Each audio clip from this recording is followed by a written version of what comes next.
Now, don't worry, I don't recommend this for everyone, but it's an idea I had and a small experience I wanted to share. So there you go. You can't say someone watched the first 10 seconds of this video and queued AP Thresh into your ranked games.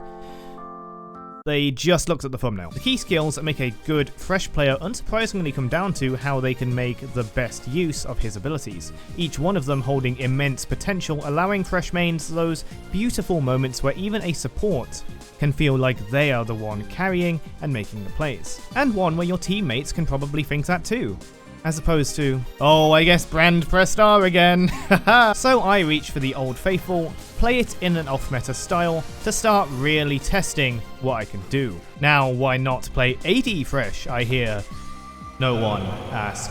Well, I'll answer you. Though AD Thresh is a fun off-meta build to play, it is probably the most detached from standard Thresh play. Sticking with support could work as well, but then you have an AD carry watching your back some of the time, and bot lane's always a party, plus you have all your warding and relic shielding and fighting fucking Brand. All of these things to worry about. What I'm after is a method of practice that's a bit more fun.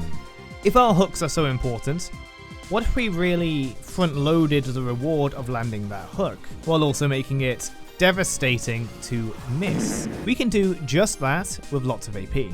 This way it's less of a, damn, I missed the hook, guess I'll wait a bit while my AD carry farms and why am I even here? And more, you know, positive reinforcement. Now, the hook isn't the only ability in Thresh's kit. He also has the Lantern, but also Flay and the Box, two very close range abilities. If we were to go full AP, we'd be too squishy to make optimal use of those abilities and mostly be just hook comboing. So with that in mind, I tried playing Riftmaker, Bruiser, Thresh top. The build roughly goes Leeching Leer, Riftmaker, Defensive Boots, Sork Boots or Lucid Boots, into Demonic Embrace or Abyssal Mask if you need the magic resistance.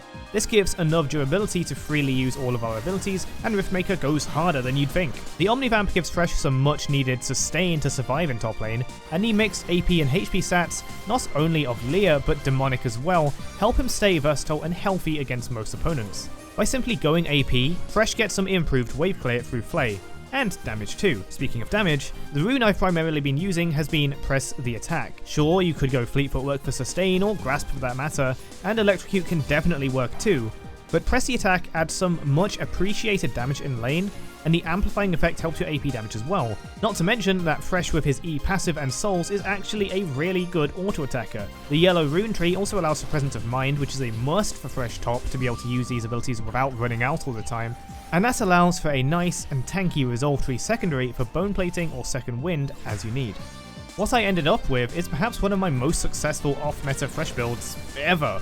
At least it feels that way to play, and it's hard to explain. The abilities and combos feel really satisfying to land on your opponents, and the bruiser nature of the build lets me get in close to Thresh's ideal range without excessive risk. Not only that, but since I'm now seeing Flay as a wave clear and damage option, I have to balance that with self-peel since a lot of enemy top lanes want nothing more than to see me dead. And you really need to value that cooldown if you want to survive, choosing only the best applications and timing to use every application of Flay. The increased ability to pick fights by yourself also allows for more aggressive practice of engaging with enemies and skirmishy fights. But not only that, AP genuinely makes something really hard to do, and that's dash to minions. I've mentioned this before, but if you hook to a minion or monster, there's no delay on your recast, so you can dash immediately, unlike hooking a champion. However, if your hook kills the minion, like an AP Thresh hook often does, you have a very tiny window to recast hook to dash to the dead minion. By building AP, you're much more often going to encounter this, and especially if you're looking to pick fights as a damage Thresh build. And you might think that auto attacks are bad since you aren't building AD, but they're really not. Even without Nash's Tooth, the souls, of which you can farm easily with AP Flays, provide so much auto attack damage that you have every reason to keep attacking as you normally would.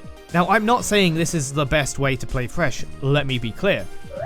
But I've been able to play very aggressively with this build, more so even than AD Bruiser and tank builds. Now, it is in part because I've played so much off-meta Thresh that I know my limits a bit better, but this emphasis on the abilities has me looking forward to landing hooks in a way I really can't compare to regular play. Killing champions is fun, Peeling my ungrateful AD carry? Not so much. Now, I'm gonna let you in on a little secret. I actually don't play Support Thresh much at all. So as it turns out, I'm actually feeling the difference between AD Thresh and AP Thresh by doing this. And by that, I mean hitting hooks as AD Thresh was certainly nice to do, but it didn't feel absolutely vital to my game plan like it would with AP Thresh. I had ranged auto attacks I could always rely on, and when playing as support, as mentioned, I would have a lane partner who could cover for me during my cooldowns, at least more so than I can cover myself after missing my abilities playing AP Thresh top solo.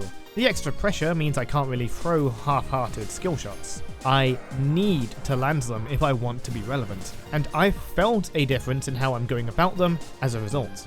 It's not just that I hold my skill shots till I'm certain they'll hit, actually it's the opposite in some cases. Since I need to hit one, I have to force myself to try and throw the best hooks I can, rather than waiting for opportunities or guarantees. And I end up finding more opportunities as a result. Essentially, I'm stepping out of the comfort zone to train even harder. And it's kind of working. Oh, and by the way, if AP Thresh still sounds utterly outlandish to you and too trollish or bizarre to attempt, just remember, if you're buying Relic Shield, or heck, even if you're not, you're gaining AP for every soul you pick up. Whether you wanted to or not, you are already playing AP Thresh, so you might as well learn the kind of damage you could be doing when you really need to, and what better way to practice AP combos than, well, AP Thresh. Now, once again, I'm not saying go into ranked with AP Thresh top, no. Instead, if you liked the build concept, maybe try some normals, expecting to lose a few since it's a different playstyle. Then, see how you feel. Truth be told, I genuinely do play Support Thresh sometimes, and it happens all too often that my AD carry dies to something silly, then I end up getting 1v2 double kills, and I can't help but think, so much time playing Damage Thresh, AD or AP, has helped identify those kill potentials. It's not going to make you a challenger Thresh overnight, but a change of perspective is almost always welcome from time to time. Hope you enjoyed. I said you shouldn't, but I think I'll go take this build into ranks. As always, likes on the video are always appreciated, and if off-meta stuff and alternative approaches to League are your thing, maybe you could consider subscribing as well. I'll be happy to provide that. Thank you again, and I'll see you next time. Shoutouts to the members: Light, AJBeats91, Warsquid, Ultimate Ground, Kaide, Bowblacks, Dad, N-Era, Gentleman Zeta, Lunar Eagle 1996, Isaac Beckman 53rd Alabama Booty Obi-Wan Kenobi, and Meccano. Thank you guys again for supporting the channel.